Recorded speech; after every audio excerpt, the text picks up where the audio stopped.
Good afternoon and welcome back to the Spring Bookathon with Bold Strokes Books. You may recognize me from the last panel where I had the pleasure of moderating a lovely panel of authors who write books set internationally. But I am here today to guide us through an author spotlight of readings from some current releases from some of your favorite Bold Strokes authors. I'm Aurora Ray and I'm thrilled to be here. If you have not been joining us frequently, a little bit of housekeeping, you may want to use the gallery view if you'd like to see all of us, although I think we are going to mute our videos while each other is reading to make it easier for you to focus on the reader at hand. But most importantly is the sale that's going on select titles of Bold Strokes books this weekend. The link to that sale includes all of the authors who are here today, as well as everyone who's featured in the Spring Bookathon.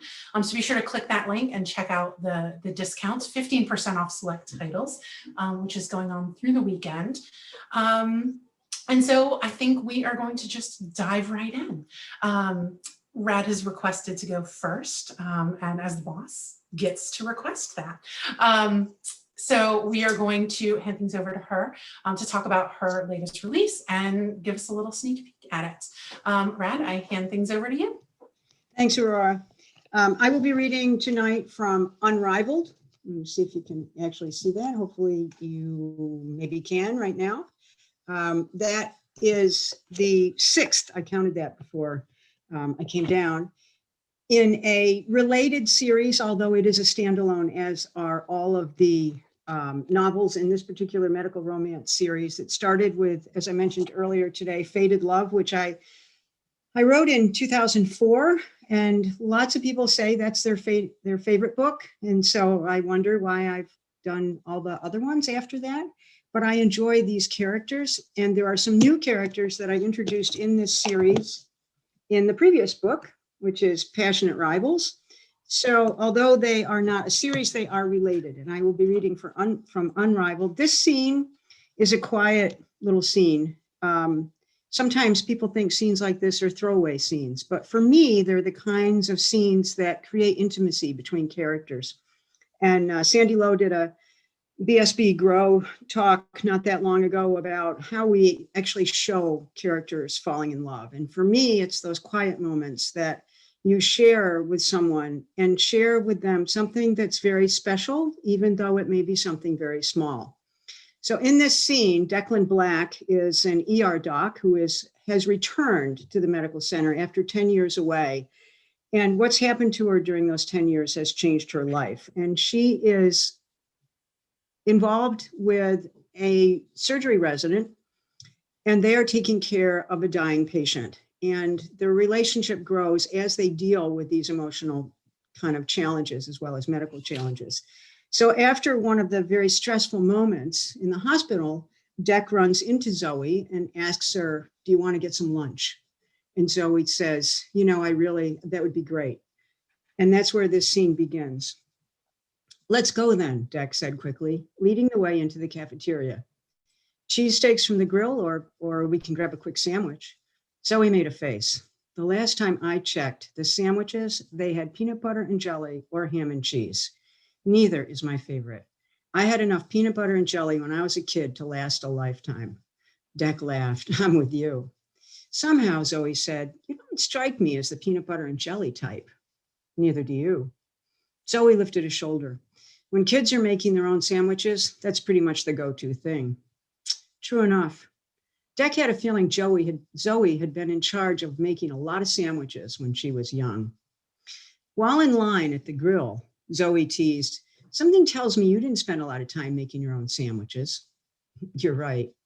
Dec hesitated. She didn't usually talk about her childhood, but this was Zoe. She didn't want to keep hiding what she didn't have to. "We had a housekeeper who sort of seconded as a babysitter, I guess. When my parents were both at work, she got stuck with me." "I bet you weren't that much trouble," Zoe said. "I had my moments of getting into trouble, but not when I was 7. "Wild teens?" Zoe raised a brow. Damn it, Dec could feel the blush. Blushing now? She was an idiot. Idiot or not, she liked the way Zoe smiled at her, clearly enjoying her discomfort. Maybe a little. Zoe raised both brows. "Breaking hearts?" Okay, if she wanted to play. Dec leaned closer. I don't kiss and tell. Zoe's eyes widened and she blushed. Dec grinned. The cafeteria worker cleared his throat. Get you two something? 2 cheesesteaks to go. Dec glanced at Zoe. That good? Zoe said, perfect. Hey, Mike, can you put mushrooms on mine? Sure can. A few minutes later, they grabbed sodas, paid, and walked outside to a clear blue sky dotted with puffy white clouds. The park was a short block away, and Dec led Zoe down a wandering grassy path to a pond dotted with white flowering lily pads in the center. Zoe sighed. Is this actually real? Dec took a deep breath and felt something very close to relaxation flooding through her. The tension she barely ever registered between her shoulders made itself known by its sudden absence. It is, and it's easy how quickly we forget it's here. I know. God, it smells good out here. Zoe glanced at Dec. Thanks for this. We got lucky, Dec murmured. Yeah, we did. Zoe's soft voice flowed over Dec's skin like a warm hand. A bench in the sun, she asked, or a bench in the shade? Oh, definitely sun. Over here. Dec caught Zoe's hand and guided her around a small copse of trees to a wooden bench on the far side of the pond. A short grassy slope led down to the water's edge, where a flock of ducks rested on the shore and swam in the shallows. She took off her lab coat and laid it over the back of the bench. Zoe did the same. So, Zoe said, when Dec handed her a sandwich from the bag she'd been carrying, what's your favorite thing to do when you're not at work? Dec laughed. Are we doing the getting to know you thing again? Were we ever? Zoe asked. Well, I did ask you what your favorite color was, and I think we got through favorite movies. Then I guess we are, Zoe said, with just a little hint of teasing. Well, Dec said, I like to watch the ducks. What about you? You're gonna laugh, Zoe said. After the ducks? I don't think so. I like to knit. Aha! Dec pointed a finger. You started knitting when you knew you wanted to be a surgeon because it improves your dexterity. Zoe's eyes widened. How do you know that? No one else ever guesses. Dec shrugged, because somewhere along the way, every medical student hears about a surgeon who knits. That's me, Zoe shrugged. Not that I get all that much of a chance these days. So, what do you knit? Dec asked. A lot of scarves. I'm glad I'm here and not in Texas any longer, Dec said, because then I wouldn't get a chance to ask for one. I'm glad you're here too. Zoe reached out as if to take Dec's hand before abruptly pulling back. I'll put you on my guest list. So tell me about the ducks. Thank you.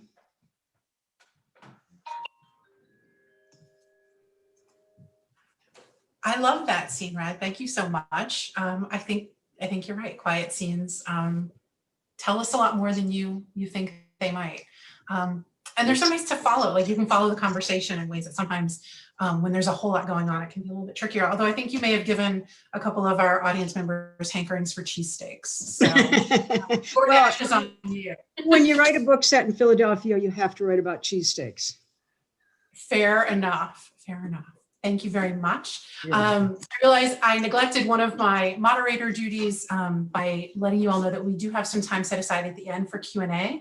So feel free to pop any questions that you have in the Q&A box at the bottom of your screen.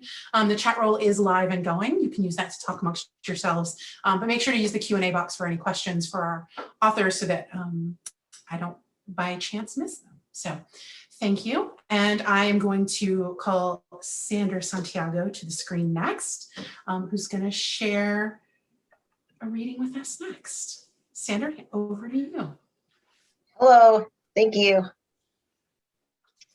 All right, so I'm going to be reading from Best of the Wrong Reasons. It came out this April. It's still April, I think. I have been really excited about people's responses. And I've read from this, the last, when we did the April preview, and I gave you a taste of who one of the protagonists, Orion, was. And so I thought today I would read about, from the perspective of the other guy, Finn. And the story is a second chance romance. They've known each other for years. They've hinted at trying. They've made some mistakes along the way, and now they've reunited. And it's at this point in the story, sort of much to Finn's irritation and Orion's benefit, but the selection I'm reading from gives you a little bit more insight into where Finn is at in his life. And you also get to meet one of my favorite characters who I didn't expect to love as much as I do, Finn's mom, Rose.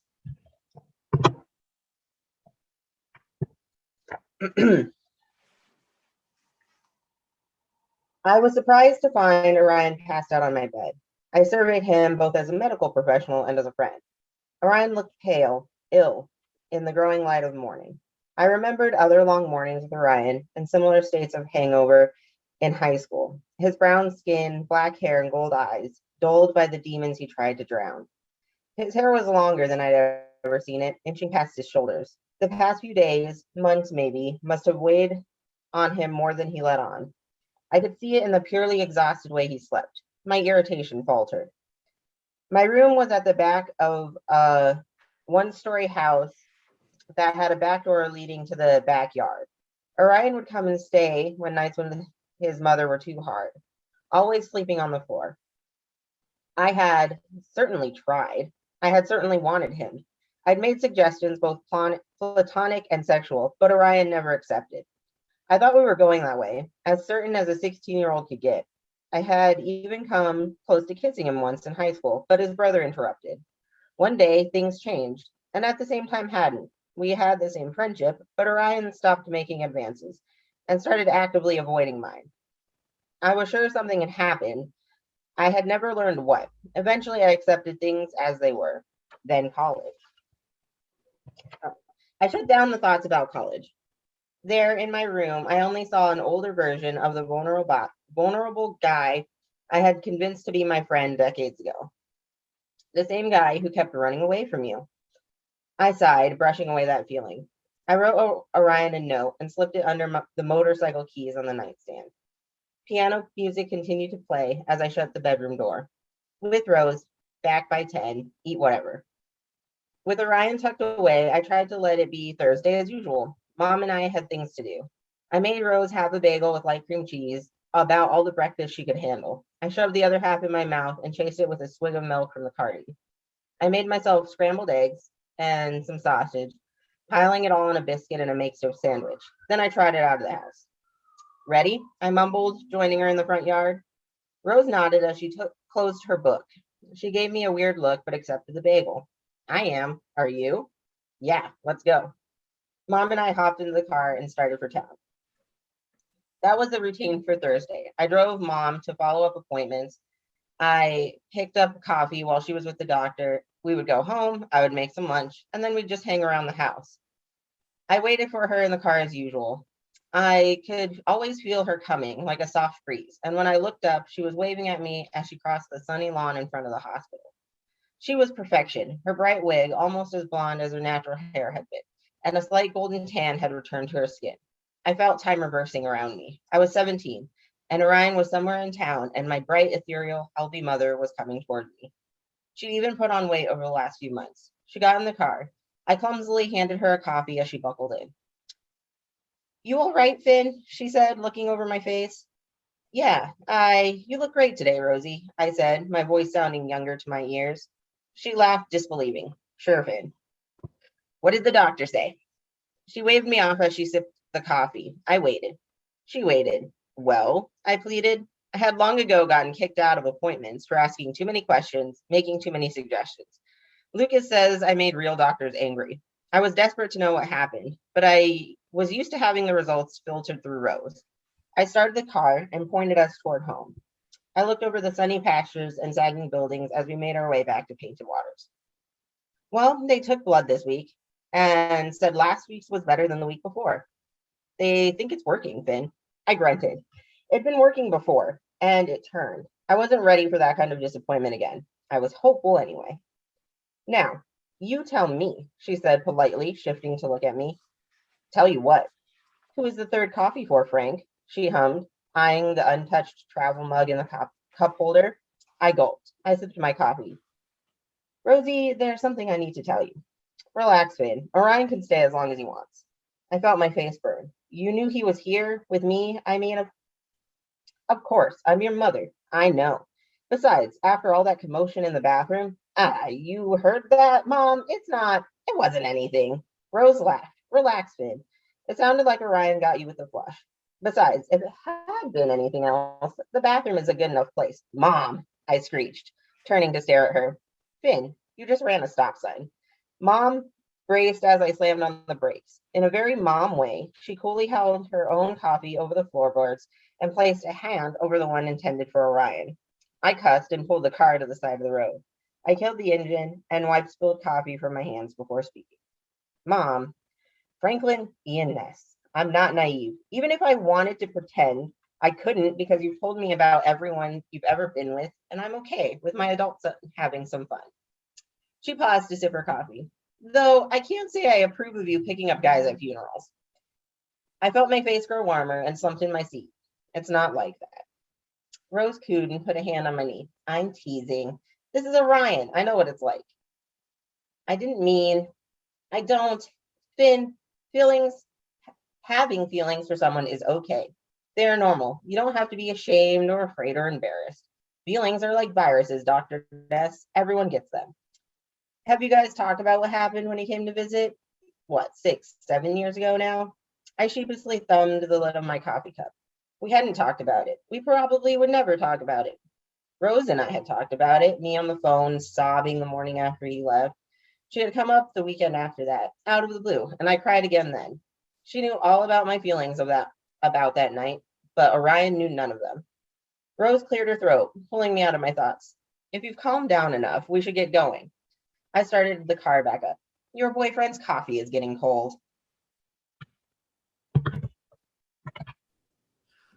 Oh, that was really fun. I'm with you. I love a character with their mom. Like you learn a lot. I love the way that you sort of weave in these sort of like you're playing with time in some really fun ways. They're not like full flashbacks, but I think that's a really, really fun and cool way to do a second chance. And this one's, they're all on my list, but this one's going to get bumped up a few spots. I'm excited. So thank you so much for sharing with us. And definitely go pick it up. All right, I am going to invite Morgan Lee Miller to the screen to take us on our next adventure. Morgan, take it away. Hi, everyone. So I'm going to be reading scenes from my new book. It's called Before, After, Always. It's about two characters named Blake and Eliza, and both of them have gone through 2 huge losses in their lives. And the story starts out with Blake getting into a motorcycle accident, and Eliza's her doctor. And Blake needs surgery, and she needs to stay in the hospital for a couple days. So I'm going to be reading a scene that is right after Blake's surgery. It's going to be from Eliza's perspective. When it was time for Eliza to do evening rounds, a bunch of get-well balloons greeted her when she entered Blake Navarro's room. A bouquet of flowers and several cards took up all the space on her nightstand. Blake had her bed propped up and scooped a spoonful of blue Jell-O into her mouth very slowly, cringing as she did so. But when she noticed Eliza, a smile took over and 2 dimples popped out. Eliza wasn't prepared for the smiles to stop her in her tracks. She blamed the dimples. Apparently, she was a sucker for them. She found out at that exact moment. There was no question that Blake Navarro was attractive, and as the day progressed and Blake livened up, her beauty was able to shine through the pain and discomfort contorting her features. Her smile was beautiful enough for Eliza to steal a second look. Blake's dark brown, side-swept hair was all disheveled, and those dimples were cute. Eliza shook herself out of the very inappropriate thought.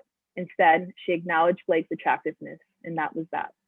The second any desire sprouted, Eliza instantly ran over it like a lawnmower over a weed. She came here to do rounds with her medical team, not soak up the attractiveness Blake Navarro possessed. How's the fine Jell-O? Eliza asked. Absolutely delicious, best part of the day. You're a child, Blake's sister said. You're an award-winning chef. Act like it. Award-winning chef? Eliza looked at Blake for only a split second, afraid of her body reacting to Blake's dimples and smile. Does that mean you can discharge me a little earlier? Blake asked. Think about all the people who want that delicious food, need the delicious food, and I can't be there to make sure they get the quality tacos they need and deserve. Great pitch, A+ for effort, Eliza said. But no, that's not going to qualify you for an early discharge. You had a pretty nasty accident, and I want to make sure one of the top chefs in San Diego leaves here as healthy and put back together as she can be, for all of our sakes. Blake let out a deep sigh and then grunted in pain. God damn, I keep forgetting my ribs are broken. It hurts to breathe and laugh and do anything, really. Let's check on those ribs, Eliza said. Blake's thumbs up must have been her signature move, and Eliza hated how involuntary her smile formed whenever she did so. She suppressed a smile as she lifted Blake's gown. The first thing she noticed on Blake's left ribs was a dog tag tattoo with beautiful shading, all black ink, and precise detail on the chain. On the tag, it said Adrian, 11/11/04. Right below the tattoo were a few dark bruises. Does this hurt? Eliza asked and glanced up at her. Blake had an unusual eye color. It wasn't a simple chestnut brown or honey. It was a rich espresso color, almost the color of her dilated pupils from her mild concussion. Blake lowered the gown. Your ribs are going to be sore for a few days. Unfortunately, Unfortunately, we can't do much to fix them except have you rest. Take deep breaths a few times an hour. We'll give you some medication to help with the pain. She put the stethoscope in her ears and wiggled the chest piece as a warning. Now, I'm going to listen to your lungs again, make sure that we're still pneumonia-free. Eliza pressed the chest piece to Blake's back, listened for any irregularities, and then moved to her chest. She felt Blake's eyes trying to hold hers, and it took everything in her willpower not to follow the force, knowing exactly what would pass through her if she caved. Eliza's skin prickled with just feeling Blake's gaze on her. When she deemed Blake's lungs crystal clear, she wrapped a stethoscope around her neck and walked to the foot of the bed to plug her observations into the computer. Any signs of pneumonia? Blake asked. What? Pneumonia. You just checked me for pneumonia. Oh, right, yes, that, Eliza thought. She put on a cordial and professional, emphasis on professional, smile. Like everything else, your heart and lungs sound great. You're recovering as I'd like. She focused her attention on the computer. It was a great excuse to avoid looking at Blake with the lustful thoughts still taped to the front of her mind. So, discharge tomorrow? Your recovery is going very well, Eliza said. I'm very impressed by how you're doing given the severity of your accident. You're lucky you only have these injuries. I've seen so much worse. We can have that motorcycle lecture right now or save it for tomorrow morning. Blake grunted. Definitely tomorrow morning. Great. I'll add that to my notes.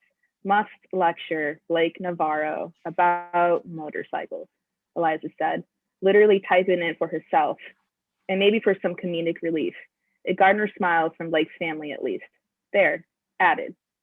It should be every time you see her, her mother said. We've been trying to get her to sell that bike for years. It's not going to happen, Blake said. Then maybe I need to keep you here until you open your mind to the idea. Blake frowned. I don't think you can do that. We will definitely chat tomorrow morning. Until then, you have a good night. Hope you get some rest and remember to breathe. The second Eliza stepped out of her room, she exhaled slowly. There was a seed of excitement buried deep in her that looked forward to tomorrow's rounds. It was another thought she had no control over, and the second it rang, she looked at her next patient's charts. That would make her forget about her cute first patient until the next morning. And that's it. Thank you so much. That's why, you don't think you can have fun, flirty banter with like a character in a hospital gown, but I know. Pull it off. Thank you. Really, really great. Read, flash us the cover one more time if you have it handy. Awesome. Thank you so much. That was the lovely Morgan Lee Miller. Next up, we have Lee Patton. Lee, if you want to unmute your video and come to the screen. Lee, I hand it over to you. Okay, thank you. My novel is coming to life on South High, and it is more or less a mainstream kind of realistic novel, but following up on the coming of age, coming out novel. It more explores what happens after coming out and coming of age, and explores one guy's adventure in his 20s, throughout his 20s, from his senior year in college to his early 30s, and kind of stresses the main elements of life, you know, sex, love, friendship, career, and follows him on that journey through his 20s. The section I'm going to read is when he, early in the novel, when he's out to himself and one of his best girlfriends, but he's not out to anyone else. And he's just been offered a room for rent that he desperately needs to finish his senior year of college from his freshman roommate, who has unexpectedly had an empty room. So he's looked at the room, and now he has to tell his old friend Ben some important news about himself. Furnished only with folding chairs and books, Ben's apartment was swanky by student standards. The bedrooms and living rooms opening onto a long balcony from wide sun-facing glass doors. This would be great, Gabe told Ben, but I've got to tell you something first. The words he wanted dried out on his tongue. He realized he'd never really told anyone but Candy. The words felt even more desiccated, told to another guy. I'm gay. It's cool if that's not going to work out for you. Wow, Gabe, we shared a dorm room for a whole year and you never told me? I wasn't sure back then. I was still hoping I wasn't. Ben stared, nodded, and smiled. Didn't you ever want to get it on with me? What kind of a question is that? After all, he had endured a whole year of Ben's lights out midnight monologues of frustrations and fantasies about girls. He'd always been dogging after pretty girls, and even openly panning after some that weren't so pretty. Come on, Ben said, I'm not ugly, I'm always horny, and you saw me naked or half naked all the time. It must have occurred to you. Sex, I mean. Maybe a little, but not really. It's not like that, always sexual in the cut and dry way it seems to be between straight men and women. And don't get the idea I was hung up on your looks. In fact, Ben was kind of a dreamboat. Strong-jawed, blonde, the nebbish literature major uneasily coexisting in his tall, well-built athletic body. You weren't interested in me, Gabe said. So why would I make a move? You've never shown an interest, a flicker of interest in gay sex. Plus, even if you are beautiful, you're not my type. With a cocky smile, Ben didn't act as if he cared whether or not he was Gabe's type, but he obviously relished being called beautiful. Ben's beauty was blunted by his personal style, though, itself a weird combination of bluster and bluntness. With an unheard of gift for numbers in a literature major, he minored in math and had been a computer and chess geek in high school.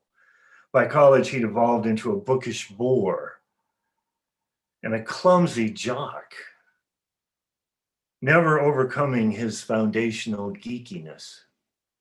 The sly, sexy wolfhound he imagined himself to be was actually a puppy who peed on every carpet. It's not going to be a problem, Gabe. Ben extended his hand for a manly shake. It's going to work out just fine. It might even be interesting. No, it won't be, but Gabe smiled, relieved. He'd been pretty sure Ben wouldn't outright reject him. Guys like Ben who were so ardently straight, so obsessive in their adoration of females, usually weren't too homophobic. My love life is non-existent, Gabe said, and probably always will be. But Gabe's love life actually did get interesting. To his own bewilderment, By mid-April, it was humping along. At 21, he was discovering what his straight friends had figured out at 15 or 16. Sex could be mighty compelling. In the early spring, Gabe worked up the nerve to check out the scene. He was too freaked to try hookup sites, so he eased into gay bars on weekend nights. He'd shelter himself in the safety of a crowded bar with a midnight drag show. Gabe never got why lip syncing to ancient diva pop tunes was worth more than a minute's passing interest, nor why dressing up as an unconvincing, outlandish parody of a woman was such an accomplishment, nor why the other guys in the audience would hoot in appreciation. Turned off, he'd stand apart at the bar, nurse a cheap beer, and go home alone. After a few barren weekends out, he tried a huge club in River North and hid his lonely ass self among the multitudes lining the dance floor. He noticed a cute guy noticing him, glancing sideways from his gaggle of buddies, then turning directly at Gabe and pointing to the dance floor. He already liked the guy's easy laughter and confidence as he took Gabe's elbow and led him out to join the airless mass of dancers. When they finally kissed at closing time, Gabe wondered if he'd been granted entry into real life at last. Without much thought, in a mind already addled by beer and seduction, he invited the guy home to South High Street. That's it. Wow, thank you so much. That was fantastic. And as someone who came into her queerness in college, I was having a little bit of like nostalgia about, your first forays to the bars and that. So thank you so much for sharing. Can you flash the cover for us one more Sure. time? Fantastic. Thank you so much. All right, I think that just leaves me. So I am going to do a short reading from my latest release, which is You Again, which is a second chance romance of high school sweethearts. Sutton and Kate were together in high school, and Sutton went away to college. And while Sutton was away, Kate became pregnant. And they broke up, and they've not really had much contact for the last decade, but Sutton is back in town to take care of her father, who needs surgery. And they have kind of danced around each other, had some interesting talks, and sort of decided to become friends. But it doesn't take long for there to be a little bit of a spark, just like the old days. And so the scene I'm going to read from is actually at a July 4th party that Kate's family always has. And at the behest of her daughter, Harper, Kate has invited Sutton to the party. And so this is from that evening. I'm more boring now, Kate shook her head. That part is a shame. I don't think so. Kate smirked. You don't think I'm boring, or you don't think it's a shame that I am? You're definitely not boring. And aren't you the one who just said being a grown-up had a lot to recommend it? Kate tipped her head in concession. It's true, I did. So you've proven your own point. Being settled and responsible is sexy. She'd meant it in a playful way, but the look Kate gave her was anything but. Her gaze was slow and assessing, and it traveled the full length of Sutton's body. But don't you, every now and then, want to do something a little reckless? Every fiber, every cell of Sutton's body kicked into overdrive. And in that moment, reckless wasn't the half of what she wanted to do.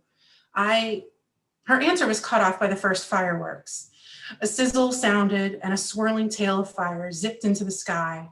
The color, a burst of red, flashed a fraction of a second before the popping sound. A cheer went up from the crowd, and for lack of something better to say, Sutton found herself whooping along with people she'd known most of her life.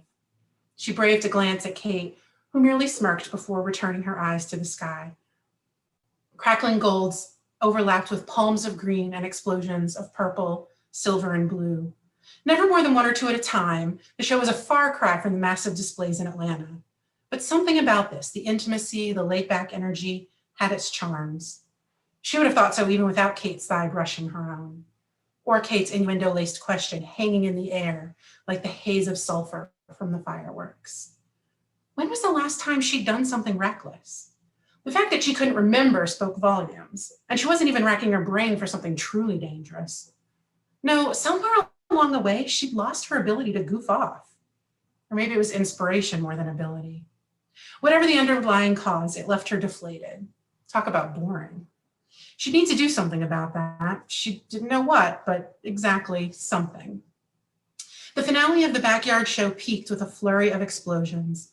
The smell transported her as much as anything else, to a time that felt simpler for sure, but also more hopeful. She let her fingers creep across the blanket, brushed her pinky against Kate's in a way that could be accidental. Only Kate didn't retreat. Her hand came closer, inviting Sutton, teasing her. She braved another look in Kate's direction. This time, Kate's gaze didn't waver from the sky, but her hand turned over, and her fingers laced with Sutton's. Sutton swallowed. She might have held her breath. She looked from Kate's face down to their joined hands, then back. Kate turned, almost in slow motion. She smiled, her face illuminated in a veritable rainbow of fireworks. Sutton leaned in without realizing it, but then Kate did too. She knew it was cliche to say time stood still, but that's exactly what it felt like. Mere inches separated them, and everything about the moment screamed for a kiss. Sutton's body was definitely on board, and if her brain and heart had reservations, they were keeping quiet. She watched Kate's gaze dart to her mouth. Sutton's did the same. And then their eyes locked, and it all felt inevitable and overdue and perfect. Mama, Kate blinked. Almost as quickly, she pulled back. Over here. Sutton struggled to get her bearings while Kate slipped her hand away and shifted seemingly effortlessly into mom mode. Mama, can I sleep over at Macy's tonight? Kate took a shaky breath before answering. The only tell she'd been as caught up in the moment as Sutton, but Sutton would take it. Did she already ask her mama? Harper nodded. Yep, she said they were going to hang by the pool tomorrow and I could borrow a swimsuit and stay till whenever. All right, what are the rules? Harper folded her arms like the mere question was an insult to her good manners. Please and thank you, don't stay up all hours, and offer to help. Watching the interaction stirred something in Sutton. A very different thing than what Kate had stirred up only minutes before, but a stirring nonetheless. Those are good rules. Harper's eyes got big. You should come have a sleepover at our house sometime. You wouldn't even have to help with stuff. Considering the kind of sleepover her imagination had been simmering, it took considerable effort not to laugh. Maybe sometime. You have fun tonight. I will. Harper leaned in and gave Kate a kiss. Good night, Mama. Good night, baby. Be good. She turned to Sutton and flung her arms around her. Good night, Sutton. I'm glad you came. Harper ran off, leaving Sutton and Kate in the awkward afterglow of nearly kissing. She fumbled for something light or clever or even coherent to say, but came up blank. I'm glad you came too. Kate's hand returned to hers and gave it a squeeze. Of course, she could read that 100 different ways. But even as her brain spun scenarios, she knew better. Kate lived in the moment and pretty much always spoke her mind. So Sutton did her best to ground herself in the present too. That included a perfectly starlit night, outstanding company, and the hum of possibility. It might not be as good as a kiss would have been, but it was pretty damn close. All right, that concludes the reading portion of our program. I invite all of our authors to come back to the screen and we will open it up for Q&A. So again, please pop your questions in the Q&A box. And while we wait for our audience participants to do that, I will throw out a question to the audience, which is one I don't usually ask. How do you choose a reading for an event like this? I think it's always sort of tricky to decide what's going to convey what you want to convey in such a short amount of time and snag the attention of the reader. So not to put you on the spot, but Rad, you're smiling, so I'm going to go to you first. I try to have something with dialogue, but not a lot of dialogue, and primarily between my two main characters so that I can introduce the audience to them. I try to pick a scene which feels somewhat self-contained so that they don't have to know a lot about the characters before or after. And I really try to pick a scene which I think illustrates something, either about the book or what I think works for the audience. Like I did today, like I picked a scene that I thought that illustrated how two characters show that they're becoming interested in each other. So I And I have to like it. Liking it is good. Sandra, what about you? How do you pick a scene to read?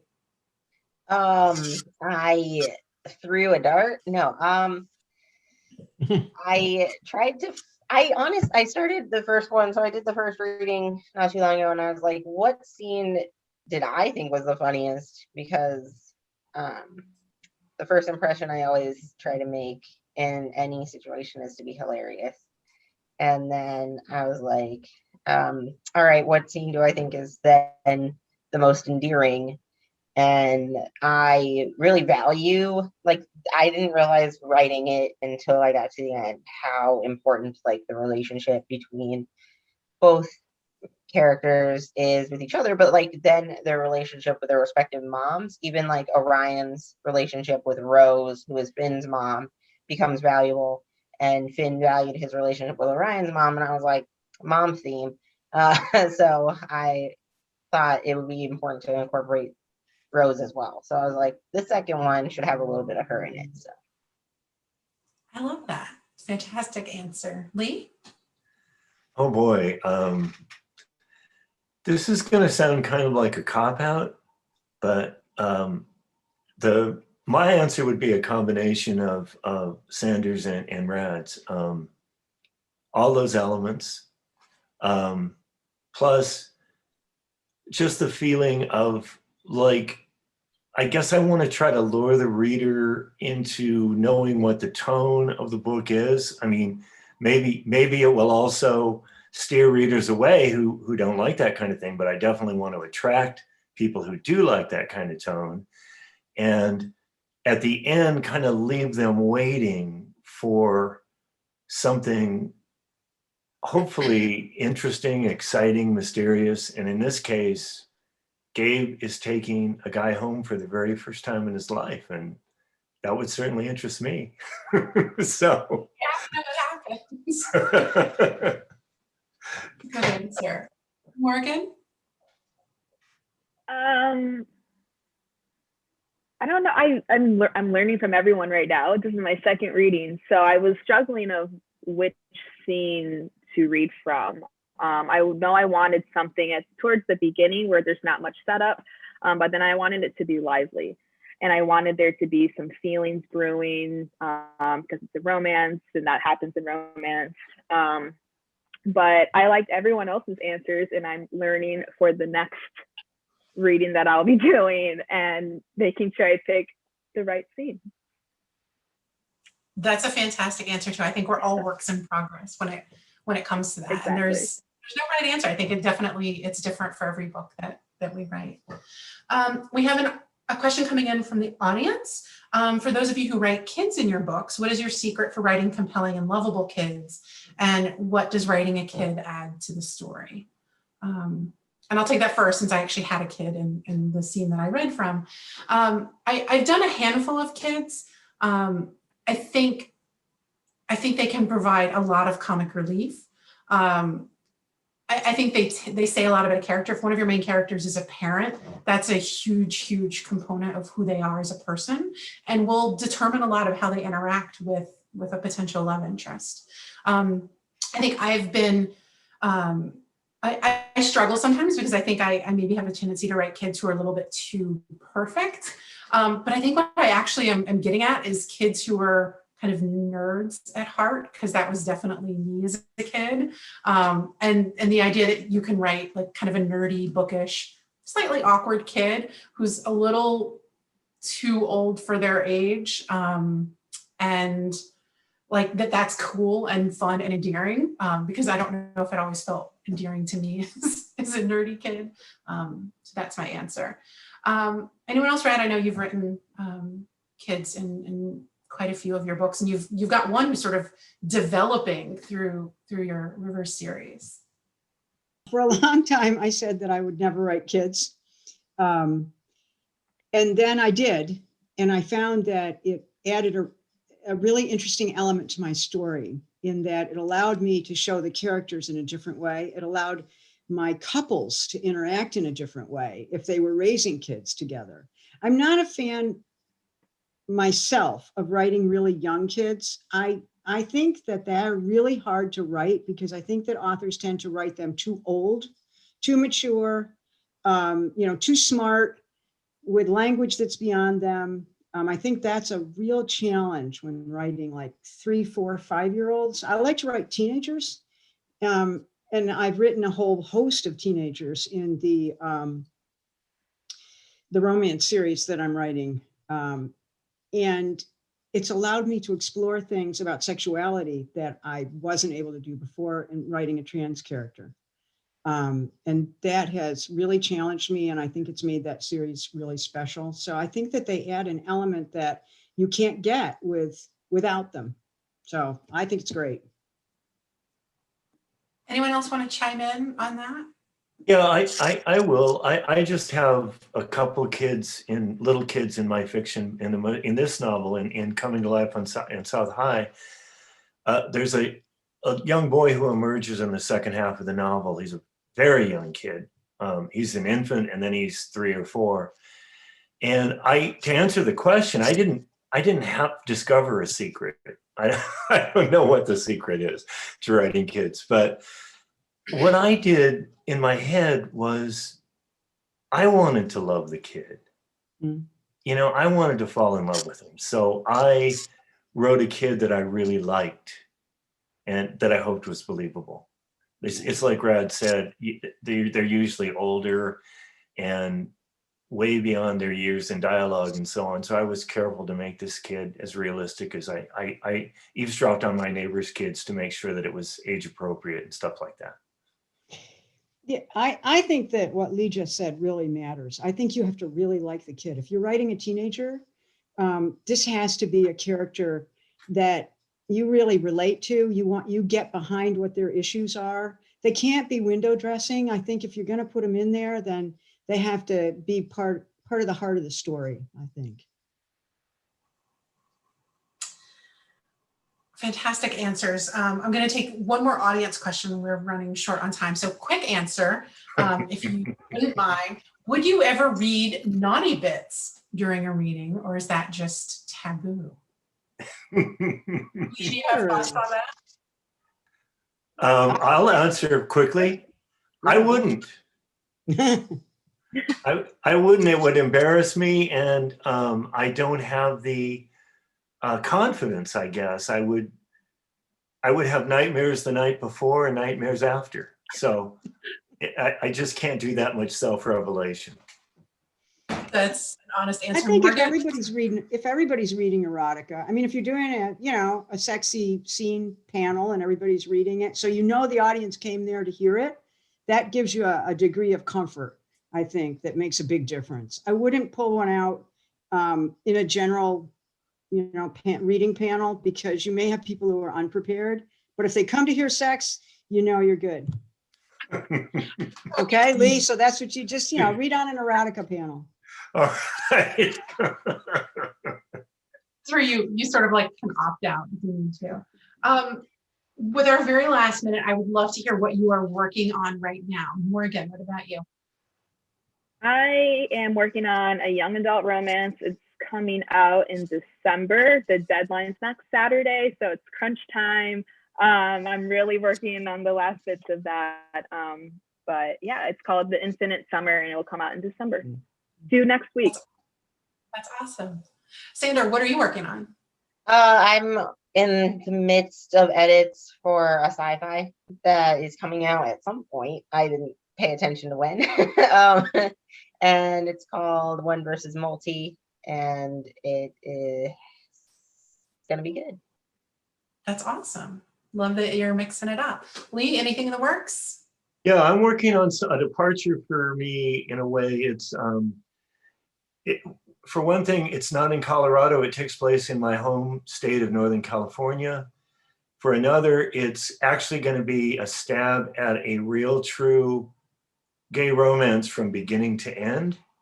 And it involves, right now, what I'm working on, it involves a very long middle section that's basically an art heist in Eastern Europe. So it's got a lot of different elements. That sounds really fun. And Rad, I know you're always working on like 50 things at once. What is on your agenda one at a time. I only write one at a time. And I'm starting Pathway to Love, which I'm starting it this week. And it will be out in November. And it's another in the Rivers Community Series. It's Courtney's Romance. Exciting. Good times. Well, time flies when you're having fun, and we are officially out of time. So thank you everyone who joined us today. Please continue visiting and participating in our panels. Up next is The Art of Banter, a great slate of authors moderated by Georgia Beers. Lots of stuff going on tomorrow. Don't forget the sale. It lasts until 11:59 Eastern on Sunday. Thank you all for coming, and authors, thank you for sharing your works with us and for answering Great some. panel, everybody. Thanks, Aurora. Thank you, Aurora. Bye-bye.